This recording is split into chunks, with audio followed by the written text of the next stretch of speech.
Thank you for watching another Morristown Matters video. Today is March the 12th, 2022. It is 10 a.m. and it is current temperature is 23 degrees in Morristown, Tennessee. And we had some snow yesterday. Here's a storm that came through last night. That was last night at 12 a.m. or this morning at 12 a.m. and you can see the storm coming through.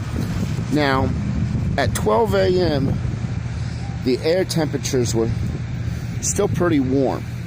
So, this video is based upon scientific factors of ice or snow bonding to the pavement. As you can see, there is no snow or ice buildup on any pavement. That includes the sidewalks, the streets. But what we're going to do is we're going to take some temperatures. I've got my trusty laser thermometer here.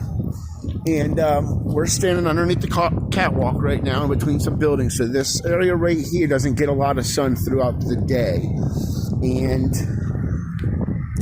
our temperature on the ground is 35.6, 34.7. On the sidewalk, you can see it's 33.8. This area doesn't get sun, so it's going to be colder. So now, why am I talking about temperatures of the pavement versus the air temperature? Air temperature does have an effect, but it's all about the pavement temperature. The pavement absorbs heat throughout the day. In the sun, it's always going to be warmer than in the shade. Now, the shaded areas, they're known throughout Morristown, and because of tree lines or buildings, like right here in this area. This whole section right here of Cumberland doesn't get really any sunlight during the winter time, especially later in the day. Now, you can see some grain salt here that was probably spread this morning. Now, brine, the way brine works, because they came out here and they brined yesterday, and I believe they even brined a little bit the day before, which is a great pre-treatment. But it's also can be a big waste, okay? The reason why I say that it can be a big waste is because this pavement temperature last night when it started to rain was 71.3 degrees. That's what it was, 71.3 degrees last night when it started to rain. Now, what does that mean? Well, that means that you're not going to get anything to freeze at 71 degrees. So when the transition to snow, that temperature had fallen, but even the air temperature was around 40 degrees when it transitioned over to snow. Well, that means the pavement is going to be way above the 44 degree mark. Now, if it snows and the pavement is, let's say the pavement's 44 degrees, it's not going to stick, it's going to freeze. Okay? But, I mean, it's not going to stick, it's going to melt away instead of freezing until it builds up. Well, by the time it builds up to the point where it can actually freeze and bond itself to the pavement, it has already diluted that brine to the point where it's ineffective. So that's why you see the areas that were brined on the road, and you see the private parking lots, the sidewalks.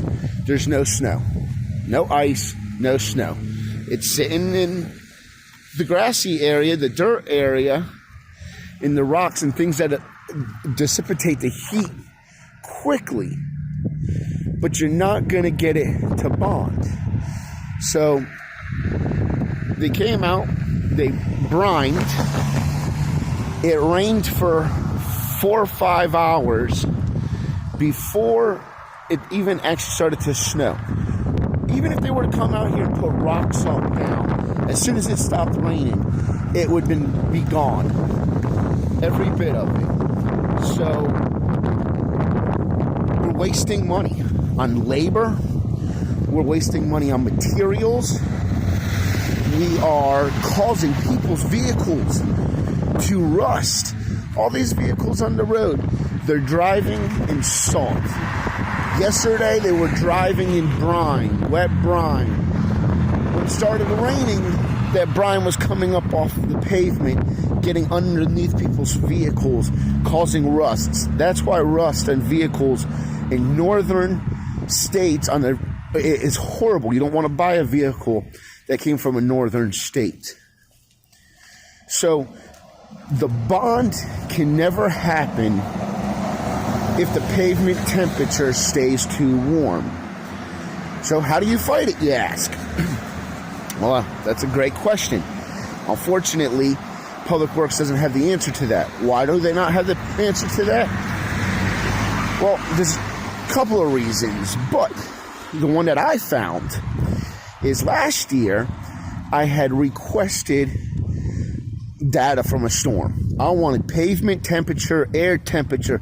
I wanted to know how much brine they put down that storm. I wanted to know how much tons of salt they put down that storm. And their response back is, we don't keep that data. We don't have that data. Well, I did snow removal here. I moved here in 2007 from South Florida with seeing snow one time prior to that. That second winter, I was already doing snow removal per request because they couldn't find anybody else. Well, up until about 4 years ago, I had the largest snow and ice storm company here in Morristown area, and running multiple crews. We've since let all that go because we weren't in the area for the first snowstorm that was approaching, and we were in Georgia doing some hurricane cleanup work. So since then, I've let everything lapse, which I don't mind because now my kids are older, and I get to actually enjoy being outdoors with them, playing and doing snowball fights and building snowmen. Before, by the time I would get back in, it would be the next day, and missed all the fun. So here we are, downtown Morristown. There's no snow on any of the pavements, but they brimed and they salted, and you can probably look out your own window and tell the same thing. It's not just right here in this little area. I was going to come out last night.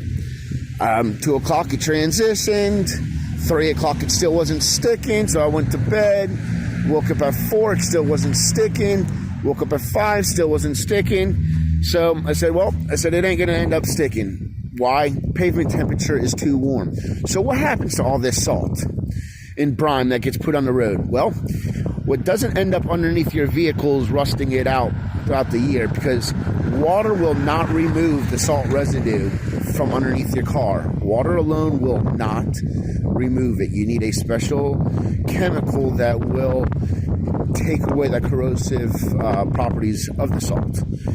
So other than it rusting out bridges, cars, other things like that, all this is going where? It's going into the water system. So it's all going to end up in the lake. All right, so I've moved about 2 blocks down the road to Jackson Street and Morris Boulevard. And this is where some of our waterway spillage is. So you got coming down Morris Boulevard, little creek over here. And we got Fred Miller Park over here. And the creek running through Fred Miller Park. And so you can see the water's flowing. Here's where it comes in off of Morris Boulevard. Interacts into here, Morris Boulevard, and heads on out that way and makes its way to the lake. Well, look at the park. Look at this, there's still snow in the trees. There's snow still on all the grass and ground. The only place that it's not is on the pavement, on the roads. So the water, and look at this clump of salt right here. There's the drain, right? So that salt goes into the drain, makes its way through here, through the creeks and streams, and all the way onto the lake. Now, we can see by fact here that the water that you see flowing at this rate did not come from the grass. Look, it's still even on the metal poles. That's about 2 inches or so. So they got about 2 inches right here in this area, and I'm sure it's melted off some. But it's all from the pavement, from the salt that they've put down on here. That's where it's all going. And it wasn't necessary at all, because you could see sidewalks, parking lots, they're all right here, nice and clear and dry. It's just in the grass sections. So, are they doing a good job? They're doing what they have to do, what they're being told to do. They're coming out here, they're salting, they're this and that. So they're trying to be proactive, yes, and I give them credit for that. But they're being proactive in the wrong ways. And it's hurting the environment, it's hurting people's vehicles. Because all these vehicles on this road, now they have salt on the bottom of their vehicles. Now, we wouldn't have needed any salt. So there would be zero salt if they went with pavement temperatures and kept records, so they learned what works and what didn't work.